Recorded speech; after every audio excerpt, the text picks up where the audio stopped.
The moment my daughter-in-law leaned across the dining table, curled her lip in a smile that wasn't really a smile at all, and said loudly, honestly, "It would be better if you weren't here at all." The room went dead silent, and every single eye turned toward me. My hands were shaking so badly, I had to grip the edge of my chair to keep from dropping my spoon. And in that instant, I realized something inside me had finally snapped. I had spent years swallowing my pride, biting my tongue, and telling myself to keep the peace for my son's sake. But hearing those words spoken so casually, so cruelly in front of everyone we loved, changed everything. So tell me, honestly, before I even tell you how this all started or where it ended, if the person who raised the man she married was told she'd be better off not existing, would you have stayed silent, or would you have finally stood up for yourself? I guess to understand how I ended up sitting at that table, staring at my daughter-in-law while my heart pounded in my ears, you need to know where I came from and how hard I tried to make things work. I'm not some overbearing, controlling mother-in-law who wanted to run her son's life. I was a single mother for most of my adult life. My husband passed away when our son Adam was just 9 years old. Overnight, I became everything: mother, father, breadwinner, comforter, disciplinarian. I worked double shifts at a small accounting firm, came home exhausted, and still helped Adam with his homework, made sure he had dinner, and sat beside his bed when nightmares woke him up crying for his dad. I sacrificed vacations, new clothes, even friendships, because my entire world narrowed down to making sure my son grew up kind, stable, and loved. Adam and I were close, not in a weird, unhealthy way, but in that quiet, mutual respect kind of closeness that grows when you face hardships together. I never treated him like a replacement for my husband, and I never leaned on him emotionally inappropriately. Still, when it was just the two of us against the world, you build a bond that's hard to explain. I encouraged him to go to college out of state, even though it broke my heart to see him leave, because I wanted him to have opportunities I never did. When he told me he'd met someone special during his final year, I was genuinely happy for him. I remember sitting on my couch, holding my phone, smiling so hard my cheeks hurt while he told me about her. Her name was Melissa. He said she was confident, ambitious, and knew exactly what she wanted out of life. I took that as a good sign. When you're a mother who's watched her child struggle and grow, you want someone strong by their side. The first time I met her, though, something felt off. She was polite on the surface, but there was a coldness underneath it. She hugged me stiffly, barely met my eyes, and spent most of the evening glued to her phone. I brushed it off. Not everyone warms up immediately. I told myself she was nervous or shy, or maybe just tired. As time went on, that feeling never went away. Melissa wasn't openly rude at first. It was subtler than that. Little comments disguised as jokes, eye rolls when I spoke too long, a habit of correcting me unnecessarily, especially in front of Adam. If I mentioned how he loved a certain meal as a child, she'd smile tightly and say something like, "Well, he eats like an adult now." If I offered to help with something, she'd respond with, "We've got it handled," in a tone that made it clear I was being pushed out. I tried to adapt, I really did. I read articles about being a supportive mother-in-law. I reminded myself that Adam was building his own family now, and my role was changing. I backed off when I felt unwelcome. I asked before visiting. I never gave unsolicited advice. When they got engaged, I cried happy tears and told Melissa how beautiful she looked, and how excited I was to welcome her into our family. She smiled and thanked me, but there was no warmth in it. The wedding planning was where the cracks started to show more clearly.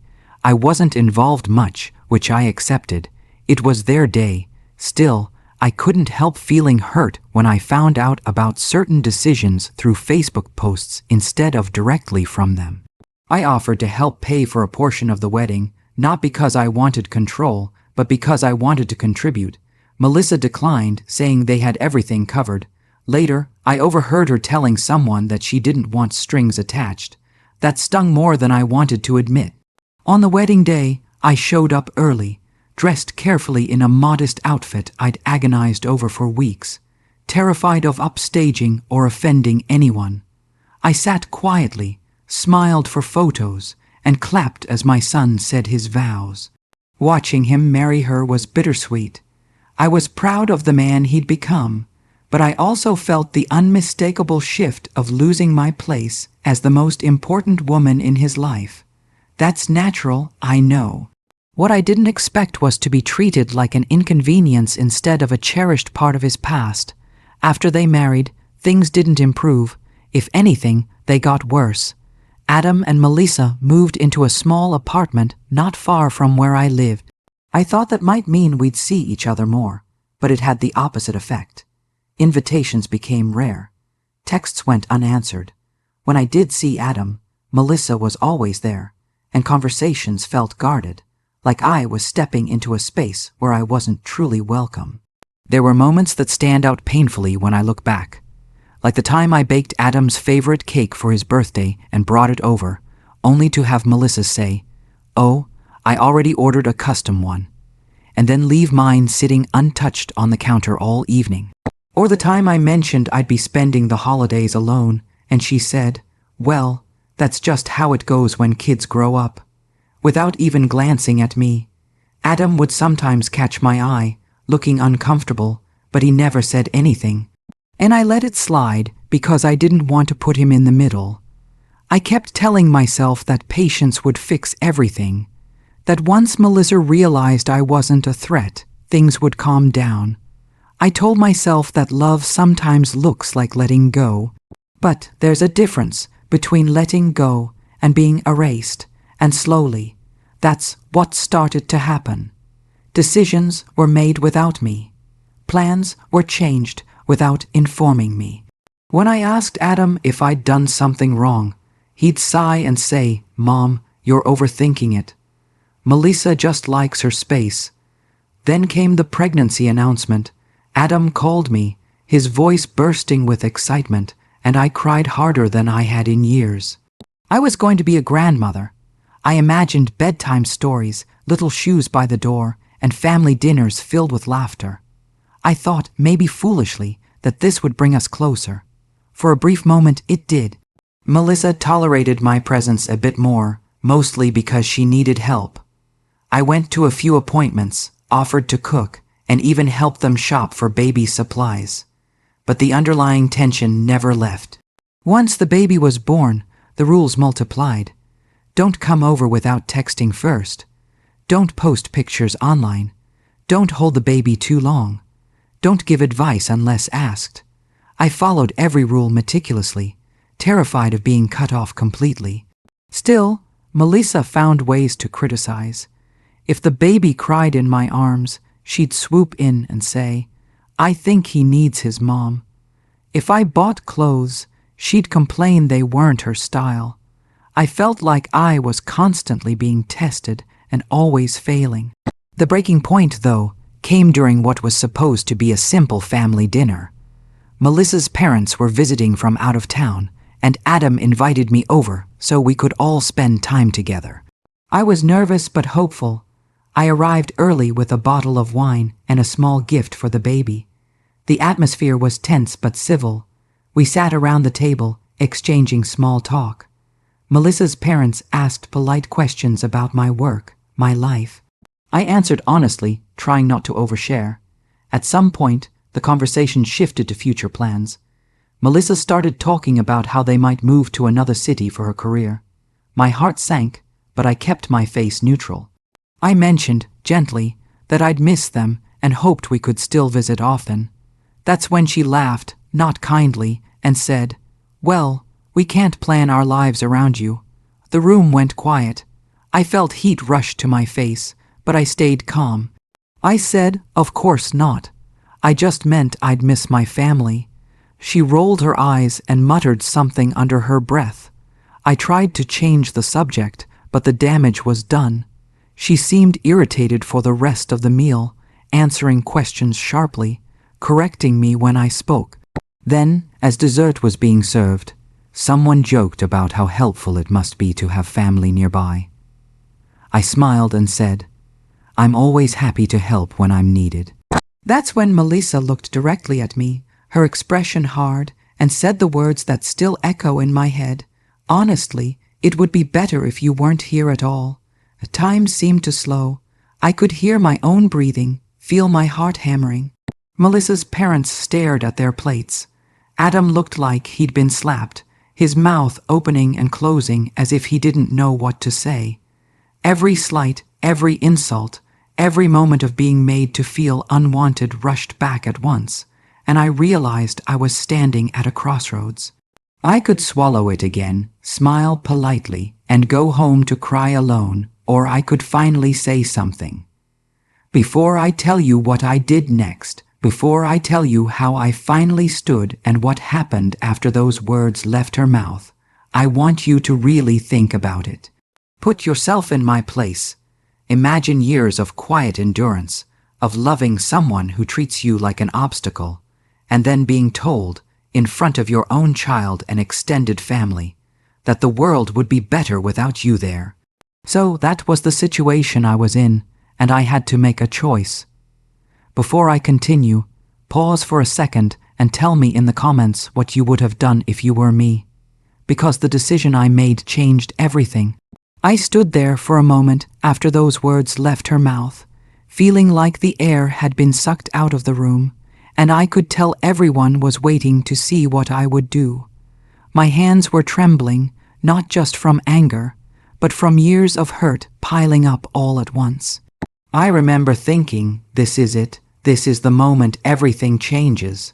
I took a slow breath, looked directly at Melissa, and for the first time since I'd known her, I didn't look away or soften my expression to keep the peace. My voice came out steadier than I felt as I said, "Did you really just tell me it would be better if I didn't exist in front of my own son?" You could have heard a pin drop.